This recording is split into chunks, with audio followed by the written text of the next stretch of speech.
Pour toutes vos informations en politique, en économie, en sport, en santé, retrouvez Yves Kenao sur Tempo Afrique TV, la station de l'éveil du continent africain.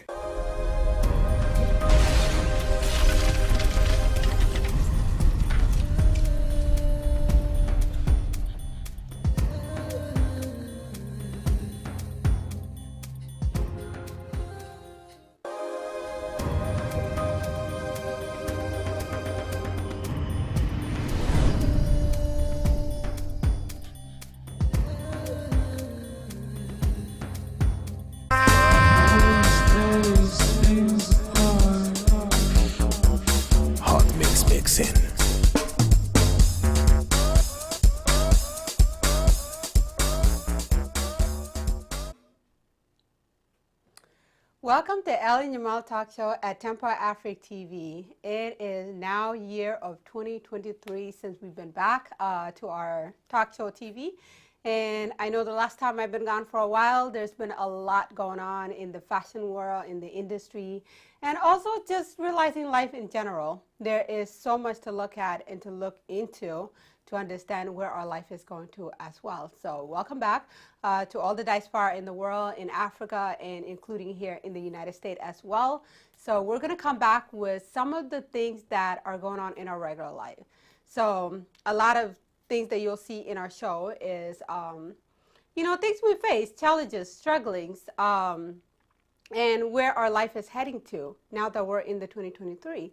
So as you could tell in our subtitle, today we're going to talk about is the new standard costing our lives. That's something we should all question about. I know it's not just me. Sometimes I do sit there and think about what is going on, what is happening in the society, and no one is talking about it, you know?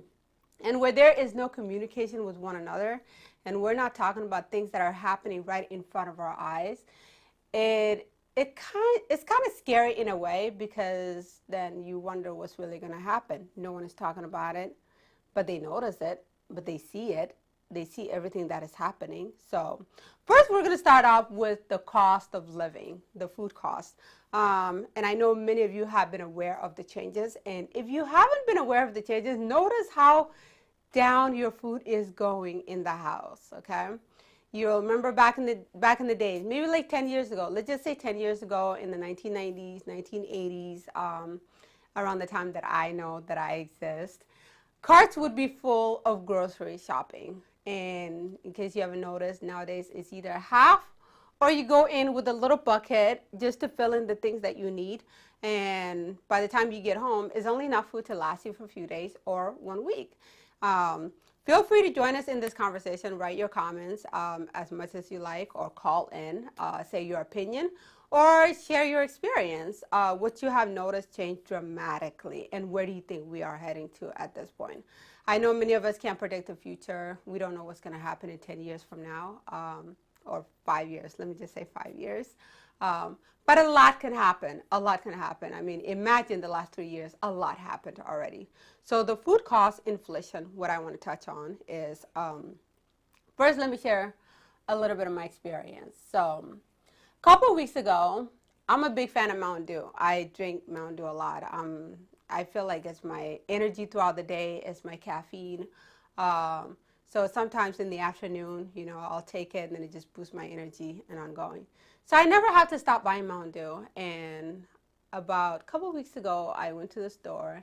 It went from what I originally know as $6 to $10 for a 12-pack, okay? And some of these food costs, they do have their own tricks, all right? So they have the little soda can, which is so tiny. I like those. They're perfect size because sometimes I don't finish the whole soda. And you can get that for $5 now. And that little can, you're talking about maybe six of them in it, and it's $5. So it's $5 of the big can, which is a 12-pack that you normally get, even at a regular gas station, which is now $10. So that was a huge shock. And I spoke to the cashier, and the cashier already knew what I was thinking, and she's just like, you know what? It already went up. And I said, wow, I think I'm going to have to start quitting drinking Mountain Dew. I mean, that's one of the good encouragement, because, I mean, soda is really not good for your bones or your teeth. You can get teeth decay. You can get, bone deficiency. So that's one of the good reasons I could quit that, along with the inflation. But still, it's a wake-up call. It's a reality call to know that our food costs have went up. Okay, if you look at milk now, 1 whole gallon is used to be around $2, I would say, but now it's around $4. So the price have doubled in a lot of the costs as well. Even eggs, things that you would normally cook every day for your children, for your family in the morning, breakfast, you could even eat it for lunchtime, has now doubled. And so it's kind of scary to think about.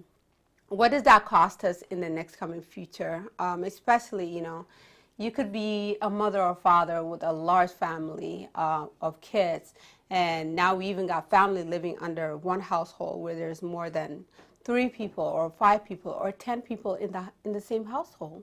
So, and feeding everybody is quite of a challenge. It's quite of a challenge.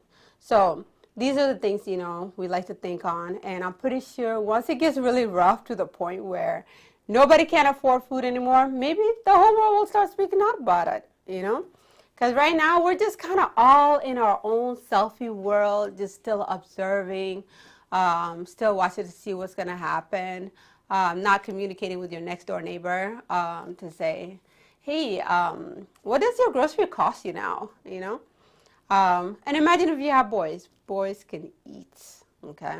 They can eat. If you go from buying groceries from $200 a month to like $500 a month, there are some families that are paying double of what they used to in order to keep up with their monthly budget, okay? So that's one of the topics I like to bring out, and if anybody has any comments or anything they like to write about it, what they have experienced, what they see is happening in our food chain society, feel free to comment, and I like to touch base on it on our next talk show as well. And if you'd like to be a guest to come on and share your opinion and thought, you're definitely more than welcome. This is an engagement platform for everyone, so we can kind of, come all to the same understanding, and that I'm not the only one thinking this way or seeing what is happening in the world. I'm pretty sure a lot of people have, just no one is speaking up about it. And then secondly, yes, I want to talk about our communication in society,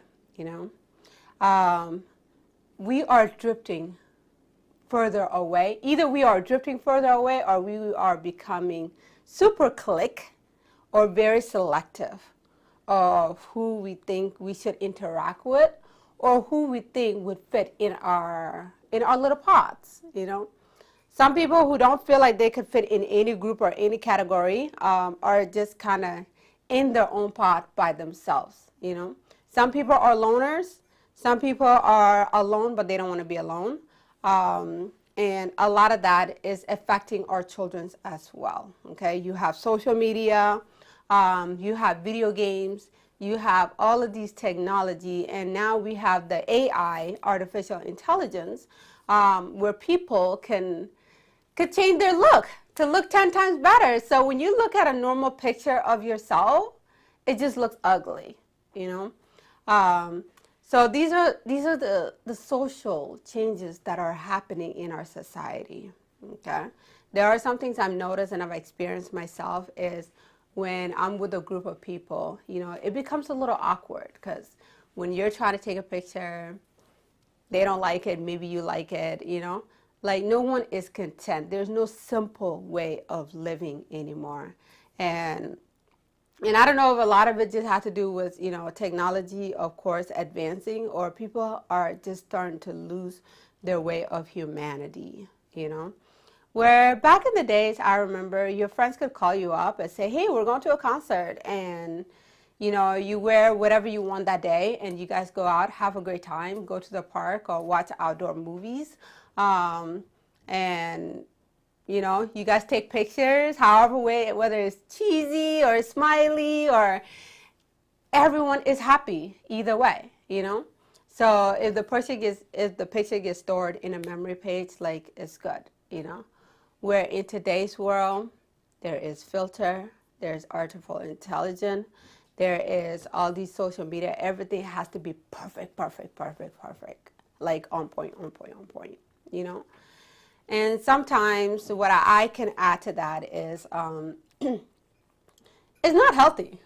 It's not healthy because you're constantly going to be wondering, do I look good? Do I look perfect? Will my social media get attention? Will that drive away my follower? Will I not get enough interactions? You know, those things will constantly run in our head, and we become so self-absorbed that we don't see anything outside except us, you know. Self-centered, self-absorbed, ego, everything is just going up even more, you know. And you're always, you know, doubting yourself when you're in a crowd. Am I, you know, am I up to the standard? Am I up to, you know, what is perfect for my image, for my social media and things of that nature? And a lot of our youngs and our teenagers are really falling into that a lot, okay? And I'm not just only seeing it on social media, it is also pretty big in the fashion world, okay? There are still a pretty good significant amount of models in the fashion industry that are there to do their job, you know. As a designer, you give them their dress, they're ready to rock it, they're ready to present it, they're ready to get on the runway and just worked, you know. But there's still majority of the people that are going up in number right now that makes it all about themselves, you know. Dress me, dress me, dress me, dress me, dress me. I want to look cute in everything I do, my real videos and my images as well, okay? So self-image is starting to become something to be aware of, you know? Nobody wants to just be themselves anymore, you know? No one to just let things be, go with the flow. What happened to all of that, you know? And even with our frenemies, jealousies, you know, we're starting to develop a lot of that. You know, families don't even know what you're going through. Families don't even know what you're doing. Nobody really cares anymore about your achievement, about your accomplishments. I remember those days, education used to be the #1 priority in every family member household, okay, even your friends. If you get a good score, you get you get accepted in some kind of basketball game or sport, you know, you get accepted to college or universities, people are excited. They're cheering for you. You have a huge support there, you know. But in today's world, you could win an award today and nobody really minds too much. You know, it's like, oh, congratulations, it's you, you know. And you kind of have to just go do your thing and celebrate, do what you do best by yourself, okay? So that's some of those two things I wanted to touch on today. But now going on to the entertainment industry, I want to say congratulations to Eddie Kenzo being one of the first East African artists to be nominated in the Grammys Award. So Grammys Award is tonight at 6 p.m. So make sure you guys all watch it. He is listed under the Best Global Performance. I'm pretty sure that's the category, if I'm saying it right. So Eddie Kenzo being the first from East Africa to be nominated in Grammy. A lot of East African back home are really, really excited. So I'm pretty sure a lot of you guys will be streaming and checking it online, whether it's social media or YouTube. It's going to be, you know, a pretty epic night, you know, where finally all the East Africans are going to tune in. So from the West Africa, we had Burna Boy, Wizkid before. Now we have Eddie Kenzo from East Africa. So African music is really touching a lot of different areas in the Western world. All right. It's also adding a lot of, you know, contribution, and it's making a huge impact. And it's also uplifting Africa as well. All right. So a lot of the music that you've been listening to lately, it is highly influenced and mixture of African music, like the Amapiano, Afrobeats, which is greatly of Africa countries. So congratulations to Eddie Kenzo, and if you are watching this, go do your thing. We hope you get the award tonight. Whether you get it or not, we are so proud as East Africans to represent us at a global scale. I mean, big up to Uganda as well. being the first country to hit the world stage in the Grammy Award. So that is tonight at 6 p.m. Eastern Time. So in case you're planning on watching it, I probably won't miss it anyway. We'll see if I have time. Otherwise, I will just be updating you guys on some contents and some pictures on how the whole thing went. So all the best to Eddie Kenzo, and represent that African spirit, represent our identity, and just put it out there in the world.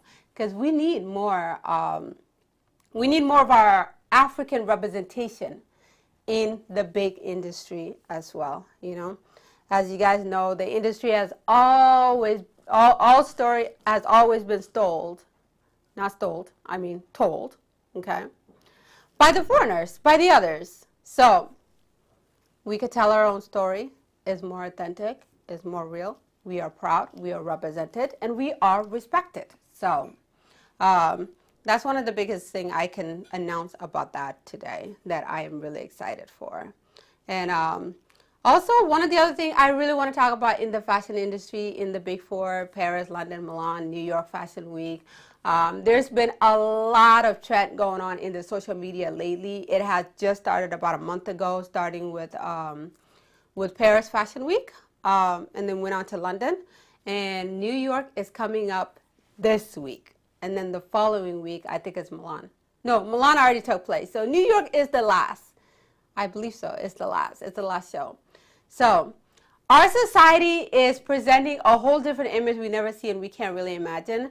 So in case you guys have seen any of the trending from the Paris Haute Couture Fashion Week, you have dresses crossway going up and down, and the models are just gracefully modeling it on the runway. So it created a couple of controversy, okay? Even Doja Cat coming out with a red diamond crystal all over her skin, okay? Completely painted red. And also with a dress that is red as well. It kind of looks scary. I mean, if you were to just automatically think it out of your head, it looks like a cute little demon walking around in the fashion shows. But apparently these artists and these creative designers, they are creating a story. They are telling a story through these fashion shows as well. And when you look at the dresses that looks like the 80s ball gown dresses, the models are not even wearing them. They are like attached to them, or they're like through it, they're upside down. So Google it, check out Paris Fashion Week. You will see them. They're constantly on top of the Google search. And the story I see coming from behind it is, you know, our psychological welfare. You know, have we forgotten the standard of our society, what it means to be modest and classic, you know? Have we taken fashion to a whole different level where we could pretty much, we have so much freedom to be whatever we want to create ourselves to be, you know? I mean, there are people that have tattoos all over and they look like cheetahs, you know? And there are people who wear little, you know, demonic outfits and they think they're making a statement, you know? Or is it just for popularity and for attention?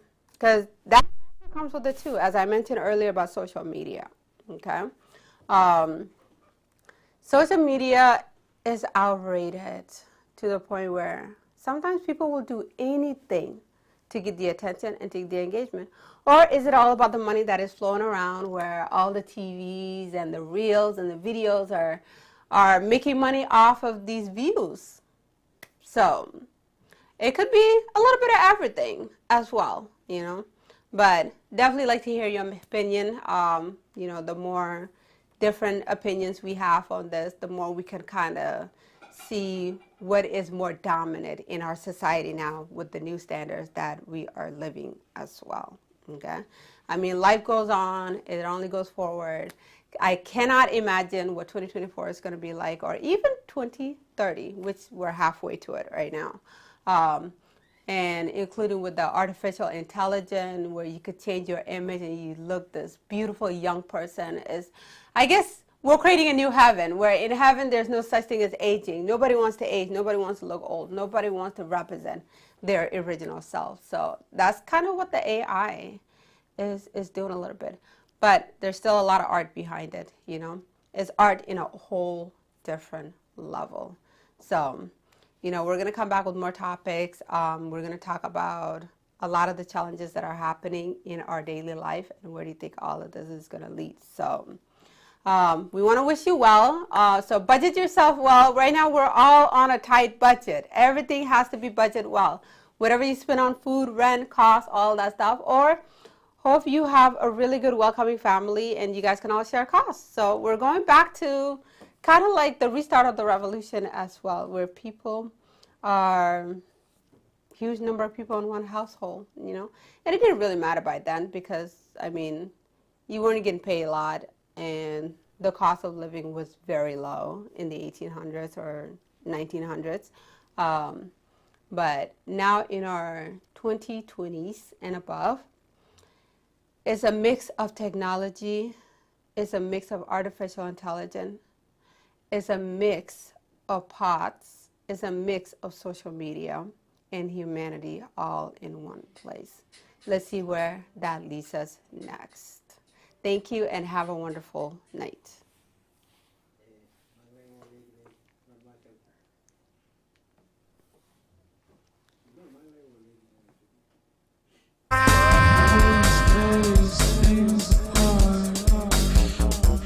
Hot mix mixing.